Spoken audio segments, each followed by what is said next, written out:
Welcome to Straight Jacket Podcast. I'm Rachel Honda. I'm a licensed clinical social worker, and this is my co-host. My name is Jeff. I'm here on behalf of Mental Health Resource. And this is our guest today, Rubiana, and she is a mental health counselor, and she's also a group facilitator in grief and loss, a mother, a friend, and she's also in recovery. Hey. So, Ruby, if you could just give me a little bit of a background about yourself. Okay, so I was raised in the Inland Empire. I had a stay-home mom and a hardworking father. I'm the fourth out of 5 children. We didn't have addiction in our family. In fact, it was frowned upon. My father would make comments like, we were the good family, the perfect family, and everybody else had problems, right? So we couldn't really voice if we had issues. It was children are to be seen and not heard. So it made for, you make everything look good on the outside. That's just what they knew, It's how they were raised, and it's how they raised us. And I, being the fourth, almost the baby, I was pretty spoiled, and it was difficult because my little sister Tina, she kind of lived in my shadow a bit. My dad got sick when he was 52 and had a stroke, which left my mom to care for him. And at the time, I thought my mom was old. She was like 43.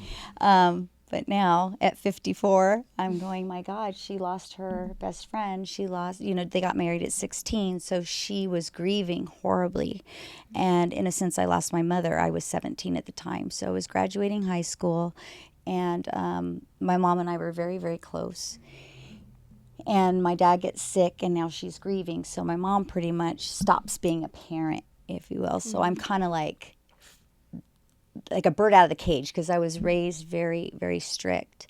And I couldn't do much of anything. But once my dad got sick, all eyes were off the kids. And then my mom was, so busy caring for him that it was a pivotal moment in my life where I can go this way or that way. And I was working for Disney at the time. I was a dancer, and I got my first job at 15 and a half for Disney here in California. And at 18, I auditioned to go to Tokyo. And I got that audition, which was amazing because it was at the time my dad got sick, so it was a good time to escape. And what I didn't know at the time, and now looking back, is that I had alcoholic behaviors prior to ever taking a drink. And I called it self-medicating because I was afraid of my own shadow. I was afraid of everything. And I couldn't be without my mom. I couldn't speak to anybody, make eye contact with someone, or have a conversation. But if you put me on a stage, if you gave me a costume, I was Snow White and Alice in Wonderland. So if I could do those things, I was great. But the second I had to be Ruby, there was a problem. And it wasn't until I was 26 when I realized that I had a family member who had molested me, and I started getting those memories while I was pregnant. So when I look back now, I realize, okay, there was some things that were happening. We didn't have that perfect family like we thought. Right. Be quiet, the neighbors might hear, all those things. So everything was kind of pushed down and pushed down. And then as I got older and I was becoming a mother is when it started to surface, and I started to see why I behaved the way that I did, and why I was always almost have the disease of more. I want more. I don't just want to work for Disney. I want to work for Disney in Tokyo. I want to, I don't just want to be a tap dancer or I want to work in New York. And I did. I just went, and I was just running and running and running. And I was just a gardener's daughter. We didn't have much money, but we had enough. But I just saw the world as like my oyster. I could do anything. And I just wanted to do great things. Right. And but what I didn't realize is that I was running from my truth, basically. And then from there, it just once I started self-medicating with alcohol is when things got really, really dark. And you said running from your truth.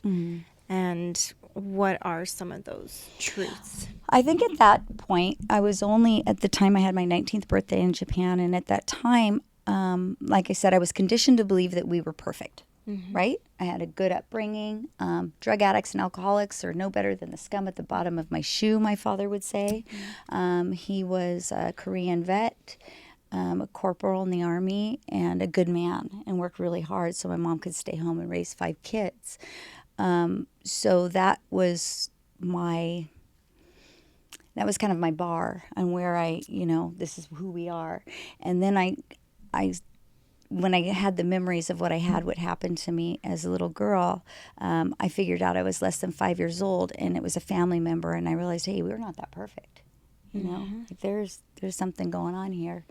And then the first drink that I was 16 before going to Japan, and it was a blackout, my very first drink. So I drank alcoholically the very first time. And I drank only so that I could fit in, so that I could have the courage to go to that party. Because like I said, I wasn't allowed to go anywhere. So everything was a sneak and a lie. So my behaviors were sneaky. I was lying. I was saying I was at work because I got off at Disney about 12:30 at night. And I would tell my mom I was working when I wasn't working. And I would do shady things. And yeah, that's like a normal teenager, right? Just so you can get out. But for me, I would get so drunk that I was that girl. I was the girl that did the wild. And mind you, I'm quiet. I'm shy. I can't make eye contact with you. I get good grades. I don't go to the principal's office. I follow the rules. I'm a rule follower. But give me a beer, All of and that I'm goes that out girl. the window. I'm that girl. Yeah. And then the next day, I'm like, I'm not that girl, So the behaviors were there very young. And it wasn't until tragedy hit my life that the drinking became drinking to die. But there's a lot of stuff that happened in between there. Yeah. And what was the tragedy or tragedies? Well, okay, so when I was in Japan at 19, I come home and all I knew was to be a wife and a mother. I was raised with a stay-home mom, and she would tell me things like, you don't need an education. You're pretty. Find a man that could support you. She was old school, Right. and I was like, okay, I guess that's what I'm supposed to do. But me, being what I didn't know at the time, alcoholic, I'm like, no, I want to be a movie star. And, I'm going to have everything. I'm going to be rich and famous. And but what had happened was I got pregnant. I ended up coming back from Japan, and I met my first husband, who I should have stayed with. He's a wonderful Puerto Rican from the Bronx, Henry. And Henry and I have 4 sons now today. But we got married very young, and I think I married him just to get out of the house because I didn't have another gig lined up after Japan. I was headed to go to Las Vegas to become a showgirl, but I was too young to work in the casino. So I ended up with a job for the Excalibur, and that was 1990. That's when the Excalibur, I got that job. And then Henry and I moved to Vegas. And I got pregnant there, and I was pregnant with twins. So always, I couldn't just have one, Yeah. So here I'm pregnant with twins. We don't have any money, and all my dreams are shattered because I was supposed to be Cleopatra, at Caesars, and I was supposed to be the jousting girl at Excalibur, and my dreams were gone. So it was like the end of the world for me. And I never wanted to be a mother. That was not something I wanted to do. But here I was now pregnant with twins. But I didn't know I was pregnant with twins until 5 months in. And then they were born at 6 pounds a half ounce and 6 pounds 7. So 2 pounds a half ounce, 2 pounds 7 at 6.5 months. So the twins were born very early, and I didn't really have time to prepare for anything. And during that time is when, again, now looking back, I could see that, poor Henry, he had 2 jobs. He worked at the truck station and, changing oil for diesels. And he also worked at AM/PM. Here he left Chico State. He had a full ride for football, but he left to be with me. And I was just like the ruler. And it says in our book, in Alcoholics Anonymous, everybody wants to be the actor. They want to be the director. Right? And they want to make the story the way that they want to make it and control everything. And that's exactly how I was when I look back. I was not yet drinking, but I was still the control freak. If 2 jobs isn't enough, you need to get 3, all of those things. And because that's how my dad was. My dad would work and work and work. So you need to work and work and work. And so 3 years into that marriage and 3 babies later, I decided that Henry wasn't a go-getter and I could make more money. So off I went to Japan again for another job. And at this time I worked for the Fukuoka Dome was a new, it's kind of like, Anaheim Stadium, but closed off. Okay. And I went over for PR work and I did commercials and the opening ceremonies for Fukuoka Dome, and it was a supercross race. And I'd already filed for divorce from Henry, and I met husband number 2. Okay. And he was a motocross racer, and I was a trophy girl. And he didn't even win that race that night, but he came in 14th. But we ended up getting married 2 weeks later as soon as my divorce papers came in. And that's where the reason why, let me back up. The reason why I left husband number 1, I thought he wasn't motivated. I thought he didn't work hard enough. And he also smoked pot. And there was no way I was going to be with somebody who did drugs. No way. So husband number 2 turned out to be a cocaine addict. And I didn't know that because I was, I was innocent. I didn't know. So here I am, 23 years old with 3 babies, and I meet husband number 2. And I move in immediately. We get married, and now we're traveling. And what I don't know at the time is he's using cocaine and that he had been to rehab before. And at that point, it's a good time though, because I'm very much in love, and I have these little babies. Jacob was 12 weeks old. The twins were 2.5, and we're traveling to Paris and Belgium and Spain, and I love traveling, so I'm able to see places I otherwise wouldn't have been able to do, and we're very much in love. And then about a year in is when I realized that there's something not right with this guy. He would do things like, I'm going to go to the store, or I'm going to go get a tan, and he would come back 5 days later. 5 days? 5 days. Gosh. Okay. But I didn't know addiction. I thought it was another woman. Come to find out it was cocaine, because he only raced 12 times a year. So we were home a lot. Oh, okay. And I thought it was another woman. It turns out it was cocaine. And what I started doing is I started to drink at him. I'll show you. I'll get good and drunk. Right. So I got into the Wine of the Month Club, and I bought some really expensive wine glasses because he'd have to pay for them. And it was my way of getting back, because I was stuck with babies. I couldn't do anything.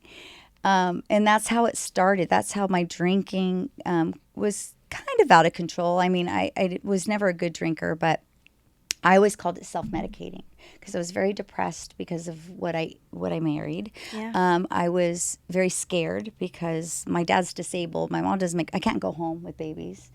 And it just wasn't an option. And I wanted to make it work.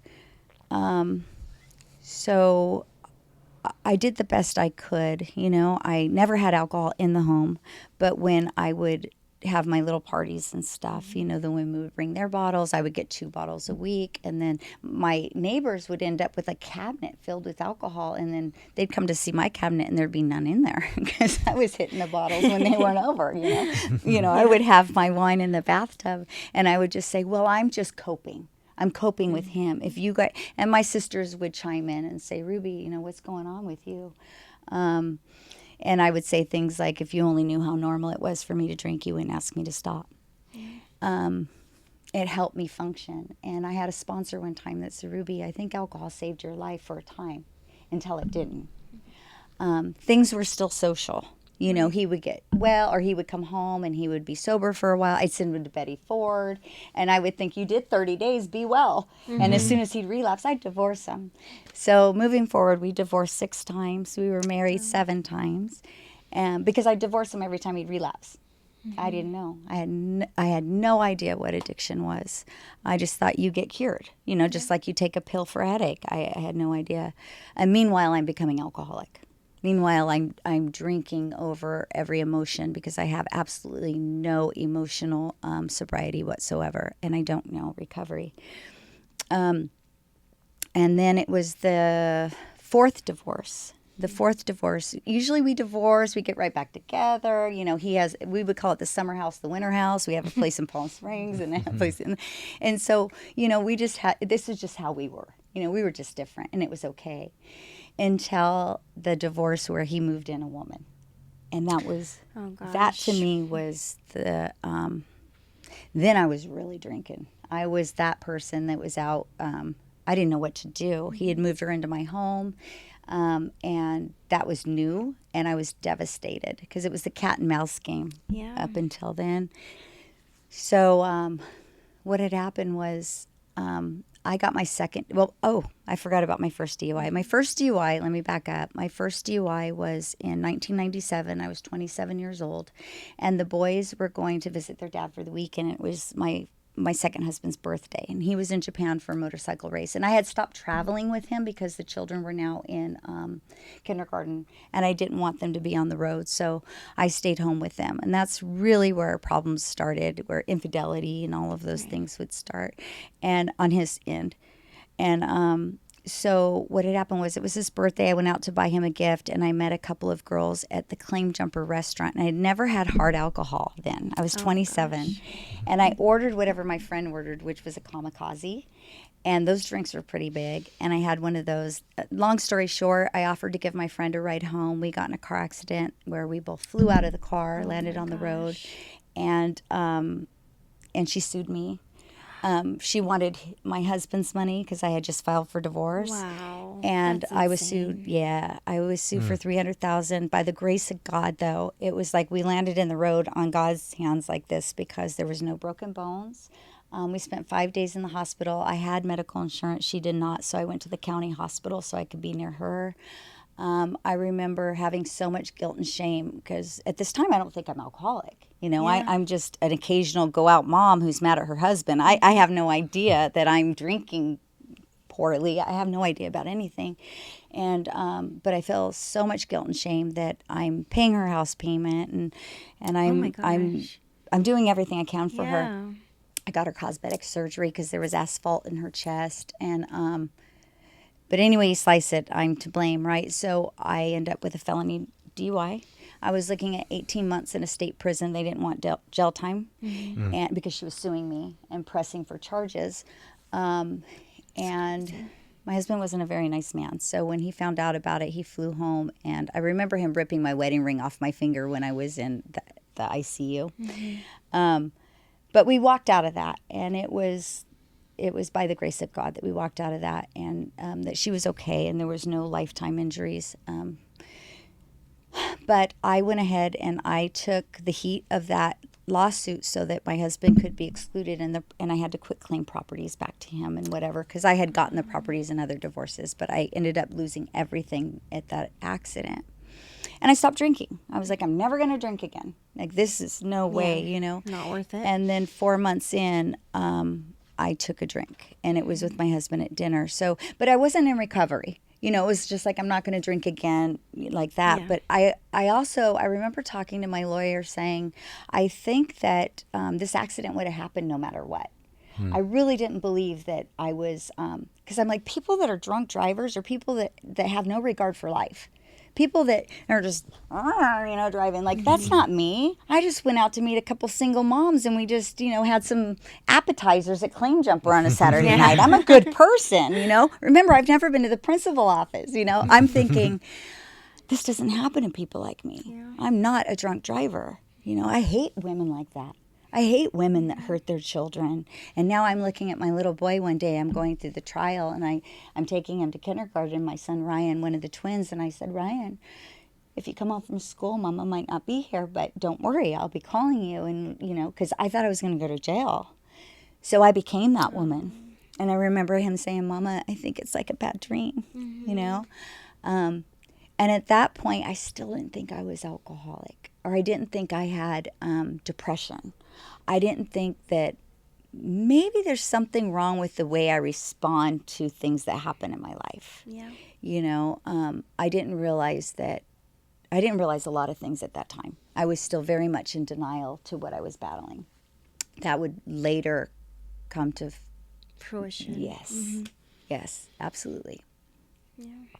So then after the first DUI, when did the second one come? The first DUI was 1997. The second DUI is when this all Oh, came. that is when, okay. Which is in 2005. And that's when Okay. the divorce came. So now we're at 2005, and this is the what I call the real divorce, because there's now another woman. I had when I had married my husband, I had a tube ligation, which I couldn't have any more children, or I didn't want any more children. I had 3 sons at the time, and 5 years in, he wanted his own child, which he was young. I was 23, he was 24. He wanted his own child, and this is how much I didn't know about addiction. I said, well, maybe it'll change him. Maybe if I have his baby, he'll get sober. Maybe that's what's missing. And he was a wonderful. I will say that he is a wonderful father to all of my children. I'll give him that. Good. And he could ride a motorcycle. I'll give him that too. But as far as a husband, not so much. But so 2005, the other woman comes, and that's where I'm really grieving. I'm grieving my money. I'm grieving my home. I'll be the first to say, I didn't know how to work anymore. I had given up my career as it was at that time. I was modeling and stuff like that. And then when he left me for someone else, now I'm like 30-something, and I'm thinking that's old back then. I'm washed up. I don't have an education. I should have listened when people say, get an education. It's something nobody could ever take from you. And here I was, just somebody that had 4 children now, because I had my daughter for him. I had 2 surgeries to have her. So I have Jules. Jules is 5 years old, my only daughter. And when my husband moved this woman in, he cut me off financially, and I had signed a prenup. Wow. So I didn't know how to support myself. I put myself through beauty school, and and then one of my friends was working at one of those gentlemen clubs as a waitress, and I saw the kind of money she was making, and I'm like, well, okay. But in order to do that job, I had to drink, because it went against everything I believe in. Oh my gosh, if anyone ever finds out, but the kids are still little, they'll never find out. I've got to do what I got to do to take care of these kids. But It killed me. It killed me. And I remember my sister found out, and my sister said, well, Ruby, you're going to start doing drugs, because those girls do drugs. And I thought, I'll never do drugs. Never would I do that, until I did that. And so now I'm taking, because I was such a bad drinker, that I started taking pills so that I wouldn't get too drunk. And that's where the cross addiction started. Started taking Xanax, Vicodin, I would call it my liquid cocaine. I would take Vicodin with Red Bull, and that way I could work all night. And then I didn't want to work in my own backyard, so I'd drive to Vegas when my children were at Dad's on the weekends, and I would work during the week, and I would stay intoxicated the entire time so that I could do what I had to do to come home, so I would have money for the month for my rent or whatever. And it was a very hard time, and still stay in school. Then finally I graduated from school. I got through that second DUI. On the second DUI, because the first DUI was so major, I was on a 10-year not formal probation, the other one, but it was still probation. So when I got the second DUI in 2005, I violated probation just shy of 3 months. So it was very serious.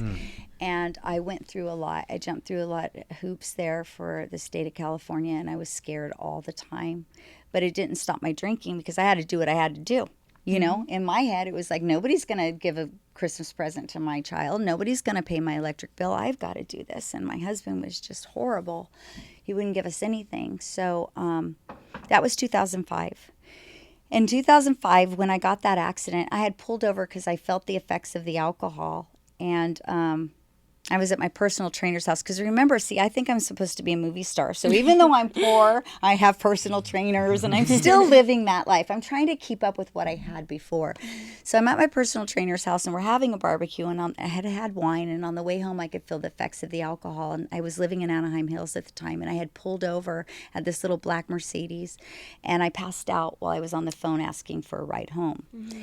And apparently the paramedics broke the back window of my vehicle. That's how out I was to get me out of the car. And I remember going to jail. It was the first time I went to jail, because I was in the hospital with the first DUI. So now I'm in jail, and I remember thinking, honestly, I was thinking I'm too cute to be in jail. That's how much in denial I was. I was wearing a really cute jacket, and I came to in jail, and I'm like, oh my God, I'm How am I totally in here? jail. Right? That's how I was. And I still hadn't been knocked off that horse. I still hadn't been humbled. I didn't even know what humbled was. I was still trying to get to where I used to be without him. And at all cost, even if I had to work in those dark, horrible places, I was not going to let my kids go without. And they were going to wear the best clothes, and they were going to live in the best neighborhood. And we might be in an apartment, but by God, they were going to be in the best apartment. But I was killing myself to do it. So, I went to jail. I had one of my customers bail me out, because when you're in that circle, there's always somebody, right? A damsel in distress. And I was in distress. And so I was learning how to manipulate. I had like a bad case of stripperitis, if you will. What can I get from each person? What can I get from each person? If A doesn't give it, B will give it. If B doesn't give it, C will get it. I'm not proud of this, but it's what it was. Yeah. And it was survival. And it was, it was never for a nice outfit. It was always for what I can do to keep the roof over, and the food and the clothes, and private school for my daughter and all those things. But at any rate, so DUI number 2, I get through it. I spend a long time in treatment, but I put myself there because I realize now I think I have a problem. But I wasn't sure if my problem was alcohol or if I was just crazy. Right? I wasn't sure. I wasn't sure what came first, the chicken or the egg. And does it really matter? And that's what I got at the end. But so it was a battle of, what is wrong with me? What is wrong with me? And so I go into treatment, and I went to this place, and I often joke with people about it who know where I went, because I went to a place called, and no disrespect, it was good treatment. Treatment is treatment. As long as you got a big book, and there's no drugs or alcohol, it's good treatment. But it was in Bloomington, California, and if you know Bloomington, it's never hardcore. even heard of it. And it was, I won't say what it was called, but it was in Bloomington, and people would joke and say, what's the matter, Ruby? Could you not find one in Compton? Because it was hardcore. And here I had never been to treatment. My husband had been to Betty Ford, but he's got the money. I've got nothing. So, and I don't know about state funding. I don't know about finding resources. All I know is that I think I'm in trouble, and I'm going to do anything to get better, because this is not who I'm supposed to be. I'm better than this. I am not a drunk. I'm a good mom, and I don't go to jail. So I was petrified. So I put myself in this place, and I'll never forget. I had like $1,500 in savings, which wasn't really savings. It was like the first was coming. It was my rent. But it was $1,000 a week to go to this place, and I paid it. Not realizing I could have got Medi-Cal, instead of these babies. And they took Medi-Cal, but I didn't know that until much later. And I put myself there for 2 weeks because that's all I could afford. But that's where I got the taste of there's a different way. I got a taste of mental illness. I got a taste of addiction. Yeah. And even though I was sending my husband places years prior, his was different. Mine was more like, for me, it was I do what I have to do just so I can get mentally straight to handle life. Yeah. Does that make sense? I wasn't checking out for 5 days because I wanted to go party. I wasn't going to dance clubs and going out to bars so I could have a good time and meet people. No, I was doing what I had to do just so I can function, just so that I can do life. Yeah. And that's where in treatment, in those 2 weeks, the seed was planted, and I knew there was another way to live and that there might be something deeper going on with me. So you finally admitted you were an alcoholic. I admitted there that I was an alcoholic. Okay. I admitted there that I might. No. I admitted that I might have a drinking problem. Okay. It's progress. So fast forward. When I knew I had a drinking problem was it was Halloween, and I dressed up and I went out with my friends, and I, of course, had too much to drink. I came back. My boys were living, 50-50. Between me and the good husband. I shouldn't say good, but the one that I didn't have trouble with. The first husband I should have stayed with.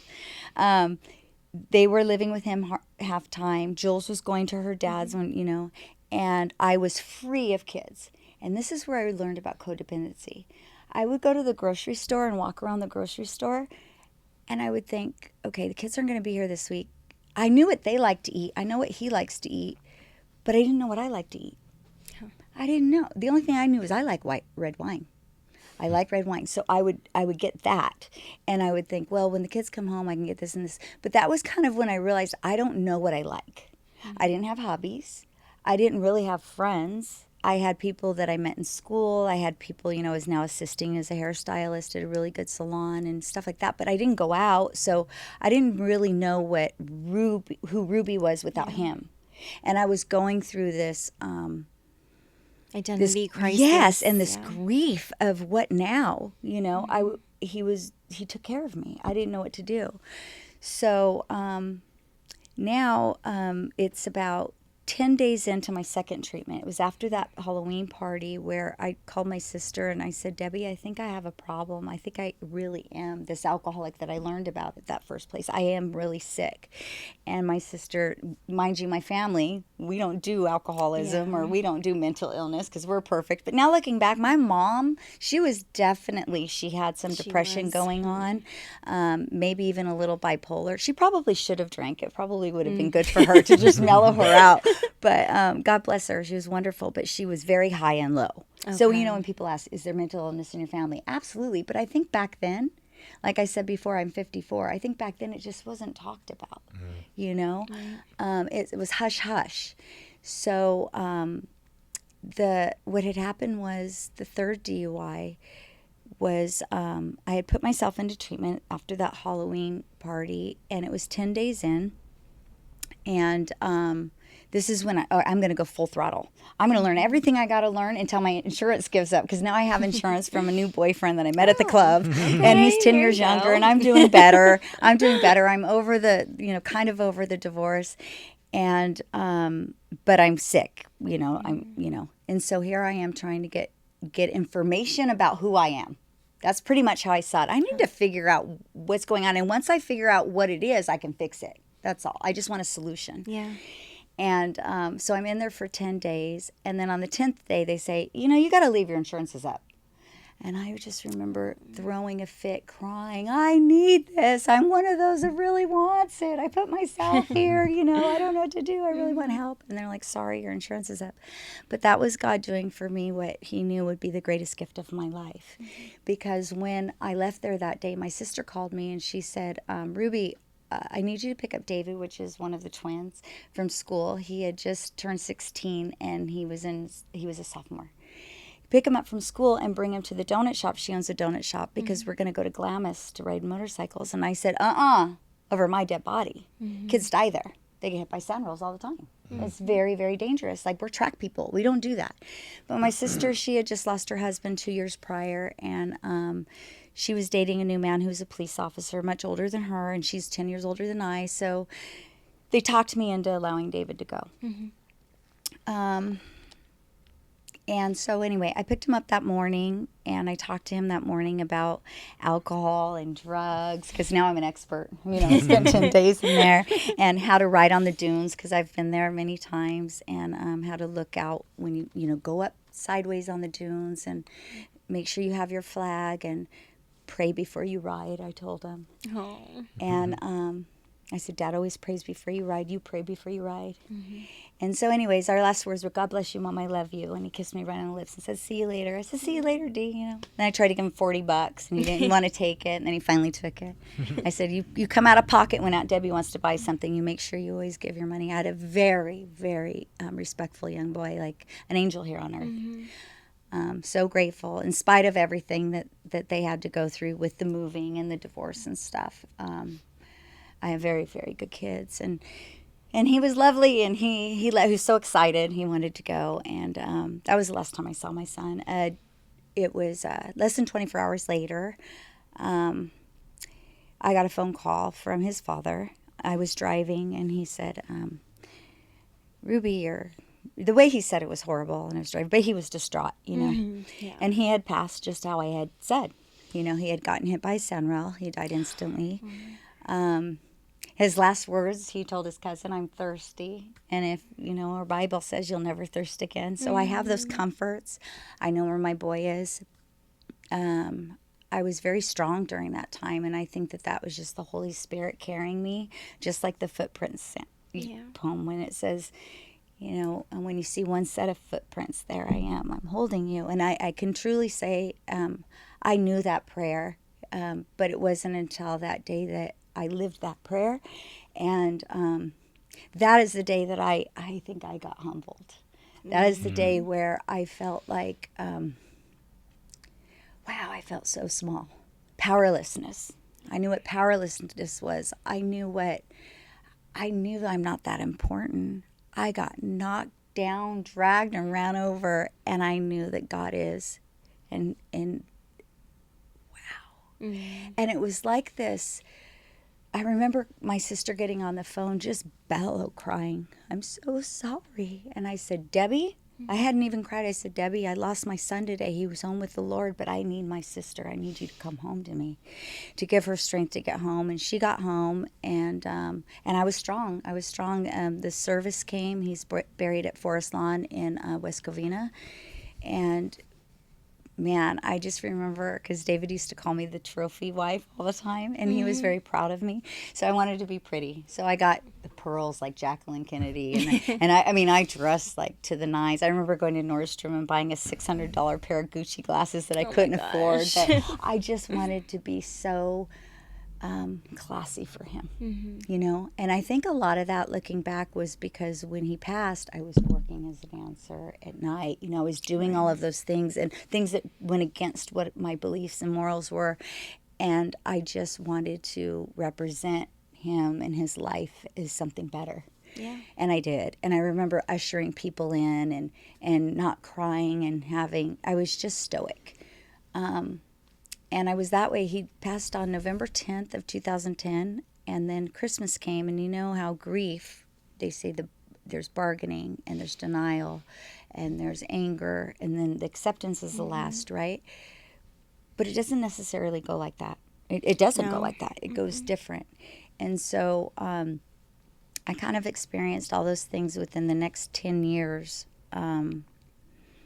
off and on, different ways. But during that time, I think I was just in shock, you know. And then I had this bargain in my mind. I didn't say it out loud, because if I said it out loud, people think I'm crazy.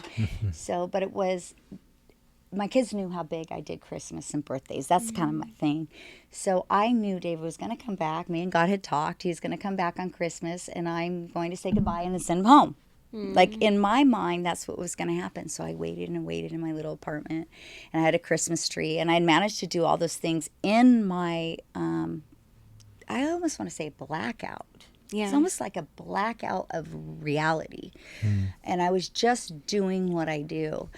And I remember sitting there waiting, and when midnight came and he didn't come back, I lost my mind. And that's when I started to go to psych wards. And I drove myself. I would drive myself. I remember driving myself to Arrowhead and telling them that I think I need to be here. And I remember guards coming out dressed almost like police officers, and they're like, "Can we help you, ma'am?" And I said, "Yes, I think you need to check me in." They're like, "Why?" I said, "Well, you know, I buried my 16-year-old son last week, and I think I'm losing my mind. There's something going on in here." I wasn't suicidal, because I know, you know, my belief, you're suicidal, you're not going to go to heaven. So I wasn't suicidal, but I definitely wasn't normal, and I couldn't get it together. I could not. I would look out my window, and I would see people walking by, like in the morning going to work, and I would think, "Don't you know David's gone? Where are you people going?" Like, I was losing my mind, and alone, because I had picked up a drink shortly after Christmas, and my family judged it. They were very angry, so they left me alone. They were like, "Really? She's going to drink?" David hated her drinking, so we're going to cut her off. And that was probably one of the worst things that anybody could ever do, is leave a grieving mom by themselves. And that's when I started to drink to die. I started doing things that, man, I'm surprised I made it through, you know. The lower companions, the walking the streets, going to liquor store, having people buy me liquor, just horrible, horrible things. I opened up my apartment door one day, and I remember I lived in this bad area, and I said, "You guys," they spoke Spanish. I said, "Just come and take what you want, like take anything," because I was getting evicted. And then I started renting rooms from strangers, and I just went to the gutter, pretty much. And that's when I started to search for mental health, like because it was grief, but it was more than that. Sometimes I would, I was almost agoraphobic. I couldn't leave the house. I was afraid to do anything. Yeah. So, at that time, did you end up going to mental health treatments? I did. I went to Riverside Behavioral Center. Then I went to, oh my gosh. Okay, so total, I lost count, around 23 inpatient treatments, Okay. mostly dual diagnosed, because once they found out what the kind of trauma that I had been through, it was always dual diagnosis. But mind you, I'm just doing what they tell me to do. Mm-hmm. And because I have insurance that at the time, insurance was a big deal. I could never stay long enough to get properly diagnosed, I felt. So I really didn't believe them when they said this or that. I knew I was severely depressed. I knew that. Yeah. That I was sold. That, okay, I could take. But if I heard bipolar or borderline personality disorder, I wanted to drop kick somebody because I'm not ready to hear that. Until one day, probably about the 17th treatment in, I had this wonderful, wonderful therapist. And I liked her so much that when my insurance gave up, I hired her to come to my apartment because she was wonderful. And she got me.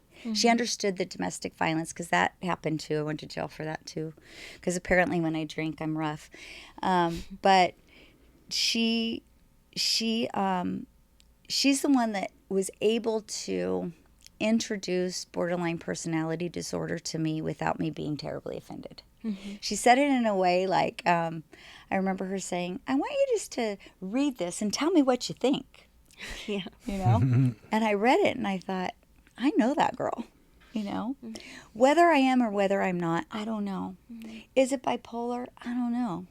Is it because of what happened in life? I don't know. But when I look back as a kid, that terrified little kid hiding behind my mom's legs, was it because I was molested by the time I was age 5? I don't know. Or is it because there was something off way back when?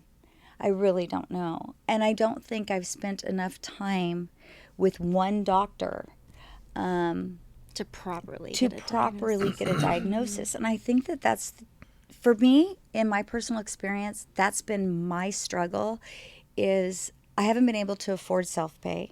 I haven't been able to have insurance that was good enough to stay long enough. And as soon as I thought we were just breaking the ice and getting somewhere, oh, time to go. And there was never a warning.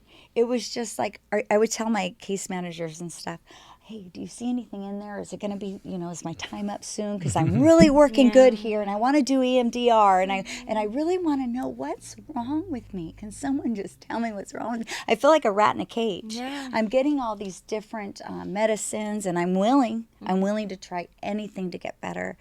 Meanwhile, I'm racking up the DUIs. And the very last one was 2022, which was my fourth one, and I rolled a Porsche SUV in sobriety. But I had a relapse the night before where the codependency comes in, going back to that relationship. And I got a DUI on the next morning, going to work. And then I spent 6 months in jail. And that is a miracle that I made it through because I was in the hardest tank. Yeah, I cannot picture you there. I didn't get a visit, but I did get a visit from a Catholic priest, Father Locke, who I do want to go see. He was a beautiful soul who came and saw me weekly, faithfully. He would sing to me through the glass. And he told me one day, he says, Ruby, it's not like I'm talking to a parishioner. He said, or it's not like I'm talking to a prisoner. It's like I'm talking to a parishioner when I come and see you. He says, and my great hope for you is that you'll do podcasts, that you'll do a YouTube channel, that you will write your book, because that's really what I want to do. But he was wonderful. And I learned the rosary in there. I went back to what my roots were, which was my parents were Catholic, and my whole family's Catholic, but I had gone to the Christian church for years and years. But him coming and seeing me had, I just had this thirst to go back to Catholicism. Is that how Catholicism? you say it? Yes. Yeah. That's very sweet. Yeah. How did you meet him? Just I wrote, going well, through? it's called a snivel when you're in jail. What it is if you need something, like snivel, you whiners. So they call it a snivel, and you have to fill out what you want. And I would fill out a visit because I know, 6 months. And my oldest children, they did put money in my books once, but I haven't spoke to my son Jacob since the day I was arrested. But I'm waiting. I'm waiting. He's the last one. The other children have all, little by little, we're mending our relationship because it must be pitiful to have a mother, that's alcoholic. I don't know what that's like. I don't know what it's like. I mean, yes, Rosemary was high and low, God bless her, but she was there day in and day out, and she took care of us, and we could count on her. For my kids, my daughter says she buried her mom when she was 9. And she's right. In a way, she's right. I lost courage when David passed. The powerlessness was so severe. As a mom, you hold your kids' hands when they walk across the street. You make sure they're warm, at winter. You protect them. And when David passed, I felt like I failed. And it was really difficult. And so Jules, she was only 9. And then she got this raging and angry. I went through that anger stage where it was everyone's fault. I blame my sister, As soon as I put alcohol into my body, it was evil. Prior to that, it was all he's with the Lord, blah, blah, blah. And then as soon as I put alcohol in my body, it was everybody's fault. And they were going to pay. And I was one, how do I say, unlovely creature. Because it was monstrous. Well, she saw all the pain come out. Yeah, And but pain, at 9, it was horrific. So she got some grief counseling through her school. Not enough, and it's so sad too because it's a family. Mental illness is a family disease, just as drugs and alcohol are a family disease, and I think that. So often the family thinks, well, we don't have a problem, so we don't need to learn about this. It's their problem, or the crazy word. They're just crazy. I got an invitation from my niece that said she was getting married, and the invitation said, to my crazy Aunt Ruby. And I was in sobriety when I got it, and I thought, that's not funny. But I used to laugh at that, but it's not funny. My sister-in-law, she committed suicide, and she was very much like me. She wasn't an alcoholic, but she was addicted to pain pills. And she died in her BMW one day. She had taken too many pills and was found, and she had teenage children. And this is recent, within the last 3 years. And I remember at her funeral, I stood up and I said, Irma was just terribly misunderstood. Yeah. She wasn't crazy. I told the pastor, I don't like that crazy word. People like to throw around the word crazy. It's not. It is a disease just like diabetes. In fact, diabetes is easier because you can get diagnosed by a blood test.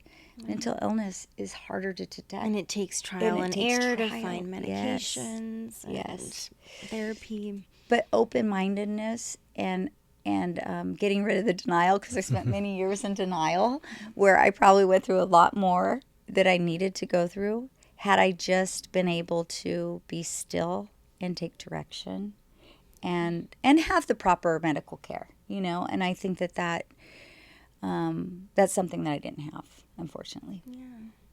So through all these trials and tribulations, which one do you think was the hardest for you? Was it jail? Was it the psych hospitals? Obviously the grief was, but... obviously the grief was. I think that hard, I don't even think is the word. I think necessary. I think that, gosh, if you were to tell me that this was going to be my life, or remember I was supposed to be a movie star. But if you were to tell me that I was going to go to jail, be in a movie. Soap operas. My sister always says, I don't have to watch soap operas. I just answer the phone for you, Rubes. But if I were to look back and think, if somebody had a crystal ball and said, this is what this is going to happen, I'd be like, no way. There's no way I could survive that. Yeah. I used to say prior to David passing, if something were to happen to my children, you might as well take my heir because I'll die. but I didn't. Yeah. Was I the Walking Dead? Sure, for a while. But now my life is so much better because David once lived. My life is not worse because he lived. Yeah. If I were to have gone on grieving that way by, crying and wallowing in a bottle and being an ugly person in society and racking up DUIs and continuing on that journey because a child passed, then that would mean my life is worse because he once lived. But my life is better because he once lived, because I can have compassion for people that have lost that, and be on, not be empathetic to that. Yes. I love deeper today. Every day is a gift. I don't have bad days anymore. I have bad moments. Right. And nothing's that big of a deal because he once lived. So I feel like, and God could have chosen anybody to be David's mom. And he chose me. So I'm lucky. Yeah. And I have an identical twin son to him that I tell him all the time, I'll never know how you feel. I don't pretend to know anyone's grief. When I meet clients, and because I work in treatment, and they've lost a husband or a child or whatever, I never say, I know how you feel. Because nobody knows how they feel. Every death, everyone that grieves differently because it's a different relationship. So you have to be very sensitive to that. And I feel that if I hadn't had these experiences, I mean, man, what a gift, What a gift. So. Yeah, I mean, that's where resiliency comes from. It's like you have to find purpose for your pain. And I mean, you're helping other people deal with their grief now. You started a whole grief curriculum. And then now you're counseling people in drug addiction and mental health and everything. A miracle. I can tell them what not to do. I mean, and it means more because it's genuine. Like, there's no, faking any of that because you've been through it. I mean, I've been through it. I think that the scariest, you had asked, which was it, but the scariest for me, because death is a factual thing, right? We're all going to die. I lost both my parents in that time. I had a lot of death in 4 years, but a child isn't the chronological order of things it's supposed to be. So it was a little bit harder, but I just think the hardest, I think, is I was on life support. I had it was about a year after David passed, and I had washed down Xanax, because doctors, they just want to, you lost a child, have some Xanax. Well, I didn't know what Xanax was, and all of a sudden I'm having Xanax. And I'm alcoholic now, so I'm drinking with the Xanax, not remembering I took the Xanax or how much Xanax. Before, and as soon as I have all that, then it's what? I want to be with my son. Then I tell the wrong person. So what had happened was I ended up on life support for 3 days. So I think that the worst was that, and that my the twin had to be by his mom's bed after losing a twin, thinking now I've lost my mom. So that was the very, very worst. Did that keep me sober? Sadly, no. I got out of that place and continued to drink. It wasn't until people talk about surrender, and they talk about being at your bottom. I think that there is no bottom until, if you continue drinking, drugging, self-medicating, whatever that might be. I think that your bottom is when you stop digging or you're buried. There is no bottom. I can go lower and lower and lower. I could leave here today if I choose and go lower. I have to take my medication. There was a time where I didn't want to take medication because I didn't want to be sick. I didn't want to have a diagnosis, and now I long for the proper diagnosis. What is it? I don't know. I don't care. I will try whatever for a time being to make sure that I'm stable, because emotional sobriety is key. Without that, I don't have physical sobriety. Yeah, and can you define emotional sobriety a little bit? Emotional sobriety for me looks like doing what I say, saying what I mean, and doing it nice. And being accountable. And doing Monday things on Monday, Tuesday things on Tuesday, Wednesday things on Wednesday, and not trying to do everything at one time. Being at peace with things the way they are, just as they are, as imperfect as they are. That for me is emotional sobriety. Not trying to change the acceptance. Yeah. Acceptance has to be the answer to all my problems today. It has to be.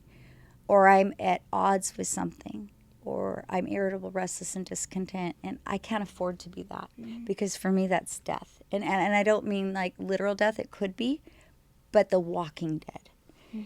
That longing for something that I have to fill with a substance, and that's not who I want to be. Yeah. So I have to take the meds, and I have to practice prayer, and I have to do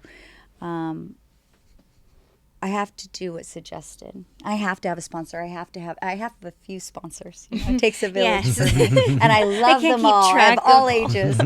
But my Mary, she has 42 years. I love her. She's like a mother to me, so she won't sponsor me anymore technically because she feels Too that we're too close. close. Yeah. So she's running a good program, but she's old school AA, and I call her when I want to be whipped into shape. You know, she's great.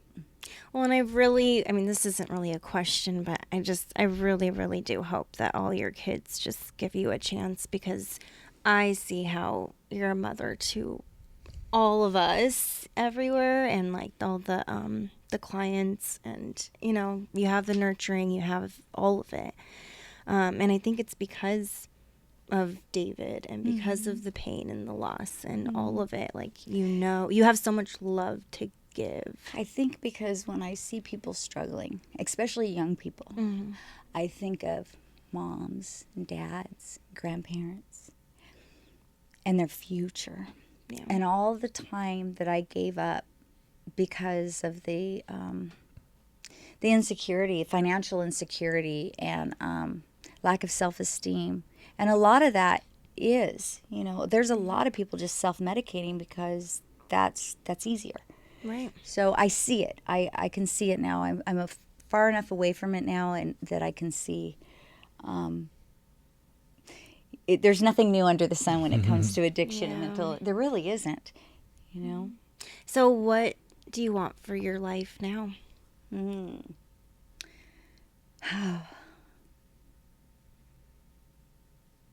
Unconditional love. Not just giving it, but getting it. And I want my children home for Christmas. And I want a home. You know, I want my own home. I want to be able to have that Christmas tree again with those decorations from when they were in kindergarten, because I lug them around. I have storages everywhere. And some really good friends that have hosted their, whatever they're called, their attics for me. But yeah. Being with all your kids. I just want to have all of them under one roof for one dinner at one time instead of one by one. And it'll come. Yeah. I mean, you're doing everything you can. So what's keeping you sober now? Sobriety is an everyday. Every day I start my day with a simple set of a structure.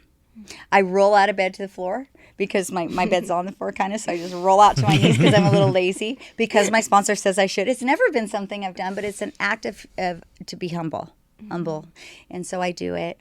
I ask God to direct my thinking, my steps, to change my perception, to get me out of the way. And I recite the 3rd and 7th step prayer every single day. And then I used to start my day with a 6 a.m. meeting at Howe Hall. I no longer go there because I have a new sponsor now that takes me to night meetings, which is hard because I'm not a night person, but I do what she tells me to do. I follow direction. Right. And I stay grateful. I have a sponsor that tells me that a grateful heart will never have to self-medicate. Look for the things that you're grateful for. And anything you put before your recovery, you'll lose. And she's absolutely right. Because I used to go to treatment and say, I got to get home. Who's going to pay my bills? Yada, yada. It's been 30 days. I got to go. I'm healed. And little did I know that in all that time, had I just stayed and built a foundation, then perhaps I wouldn't have had to go back so many times. Right. So. And so what do you think are some lessons or advice that you would give now for people for like their mental health? You're not crazy. You're not crazy. There is help. Never give up on yourself. And don't be afraid to try new things. I think the most important thing is to listen to your medical advisors. Seek help. Never stop. I think just accepting, I just do this just the way I am, so I need to smoke pot or I need to have a drink or whatever. It's just so pot helps my anxiety. If I hear that one more time, no, it doesn't. Gosh. Pot gives you anxiety. I don't care. And it's not from the ground. It's not like God's plant. Not anymore. Maybe in the 70s. But now it's man-made. It's horrible. It's manufactured. And it's ruining our children. So I don't want to be like Nancy Reagan, just say no. But if you could get them in 6th grade or even it's starting so young. But, across the board, the gateway drug, I believe, is still marijuana. And because that's usually the first that people use before they're 25. And their brains are not yet developed. And that's why it's they have that reward system in their brain that's, ooh, this feels good, and their brains aren't even mature, and so therefore, addiction. I broke up with my first boyfriend because he was smoking weed. And I divorced my first husband. But you know what? That man doesn't even smoke weed, and he was the good husband, so shame. I should have waited. Oh, no. He's the one I should have sent to rehab. But, yeah, it's all bad. Yeah, I mean, honestly, I think everyone can learn from you, but is there just like one person or I don't know, someone that you would like want to have as, or who is your role model?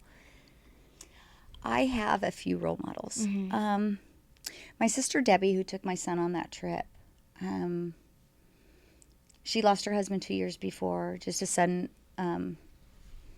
heart attack, and she's a business owner, and she owns several homes, but she's so humble, and she bought each one of her children home. She works 7 days a week, mom and pop shop, but she's just moth shop, and she bought it at 18 years old with 72 cents in her pocket, like she is, she's a woman of strength, a woman that fears the Lord, and she's just a beautiful human being, and she is my role model. But I have other role models, that I look up to. And you're one of them. You're somebody that, because you're like Wonder Woman. So I think if I had in my 30s, if I hadn't put all my eggs in one basket thinking I had to be a wife and mother because that's what I was raised to believe I had to be, perhaps I would have gotten an education and I would have been able to help people young, or, my life could have taken a different road. So when I look at you, Rachel, I think, gosh, I can't imagine what life is like in the life of Rachel. Oh, gosh. Young, right? No marriage, no children, self-supporting through your own contributions, helping others, and having that instilled inside of you at such a young age is so beautiful to me.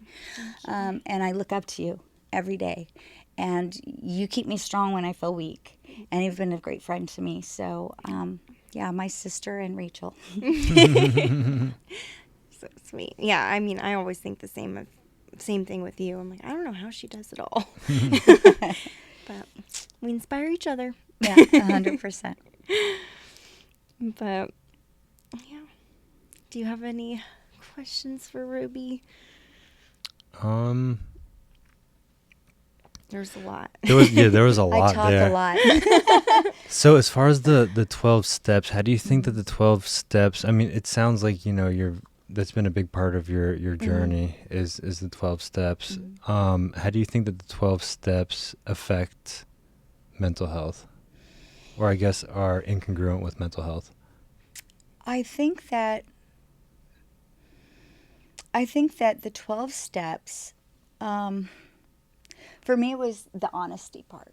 And I think for me in mental health, when I did the 12 steps, going through the 4th step and actually writing everything out and seeing myself on paper and being able to see the pattern when you discuss that with another person in your 5th step. When you're going through mental illness, you're like in a cloud. This is just, you're on automatic pilot. You're just existing. You're just doing what you do.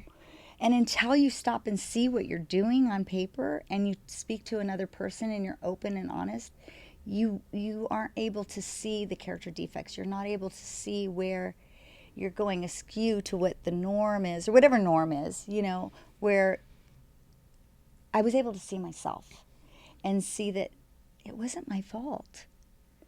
it was not my fault. There was something else going on. And it took that, the uncover, discover, and discard.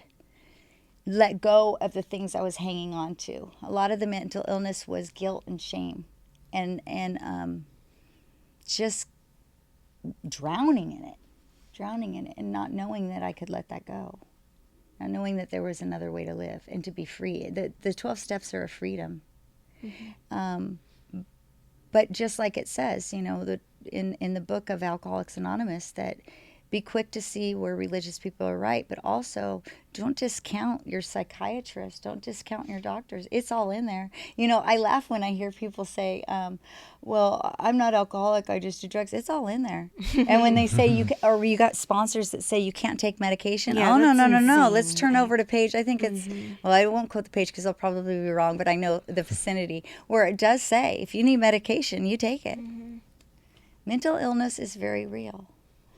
And it's nothing to be ashamed of. I found in doing the 12 steps, and I found in writing my story, and that it was very prominent in my life, and that I was holding on to a lot of shame where I didn't need to. Yeah. It wasn't my fault. Yeah. Are there any words that you would have for your former self? Ooh, that's a great question.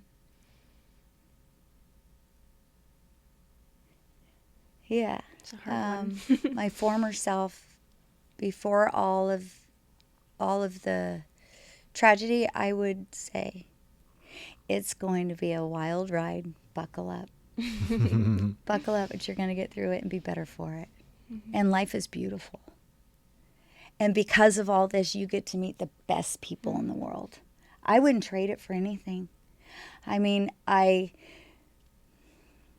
when I talk to my sisters who are, they don't have addiction or they don't have mental illness, and I tell them things like this, they just look at me like, you're strange. But they don't have the joy I have. My new sponsor told me, Ruby, you have a joy that doesn't make sense. And I think that's one of the best compliments I've ever had. That is the sweetest It doesn't thing. make sense. And that's okay. My life doesn't have to make sense today. It just has to be okay and enough for me. And I'm good with that. And I don't have to be a movie star anymore. Hey, I'm my telling own you, star. you still could be. Who knows? Maybe next week I'll be standing in line. I know. Although I did go to America's Funniest. America's Got Talent. Yeah. And they say the more animated you are, the more airtime you'll get. So I was like, yeah, it was funny. I wonder It was if you good were times. on there. It was good times. I sat right behind Sophia, my girl crush, Sophia Vergara. Oh my gosh, she's gorgeous. She's gorgeous. Yeah, She's it was really great. pretty. Yeah. And I guess just to highlight some things. So what are some things that you would say you're most grateful for in your life today? I am most grateful for God, who carries me through everything. I'm so grateful for the challenges and the hardest times in my life, because there's been beauty in all of it. I'm so grateful that I can now see the beauty, that I don't look back and go, gosh, why me? Poor me. If you had my life, you'd drink too. Yeah. If you had my life, you'd be crazy too. I am so grateful that I don't think like that anymore, because I spent a lot of years being angry over what happened to me. I don't have that. I am so grateful that I'm freed from those thoughts, and that, but I'm most grateful for second chances and for people that believe in me when I didn't believe in myself. And, because, you only need one person to hold you up. I often say to my clients, find the people that know your heart song, so that when you forget the words, they can sing them back to you. And Rachel, you sang them back to me on Christmas Day when you came and picked me up. And it's so It was important. an eventful, That's awesome. eventful Christmas. But sometimes we forget.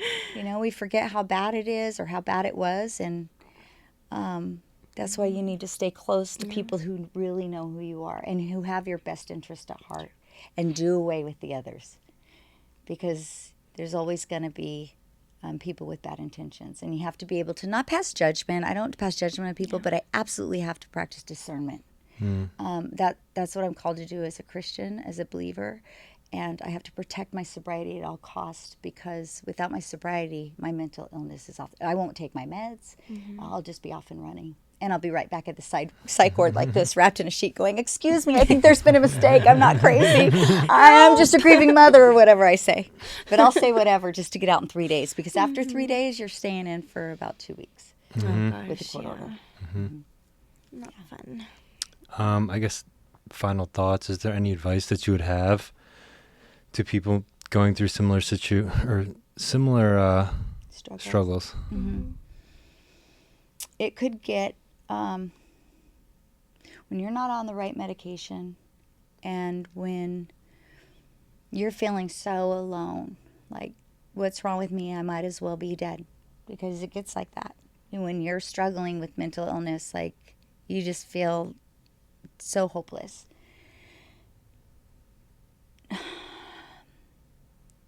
That you're not alone, and that there is help, and that you're only alone if you don't ask for help. You're only alone if you don't reach out. I think that the most important thing that I never gave up on, even in my darkest time, even when I did have the suicidal thing. Once I came out of it, I knew to ask for help. I knew where to go. I knew to keep searching. And if one place didn't work, I found another. But I never gave up, because I wanted to live. And I wanted to live at peace. I didn't have any peace. So I guess just don't give up. Keep trying new things. If you're not getting what you need from this doctor, or this person doesn't understand you, there'll be somebody that does understand you. You just have to keep trying.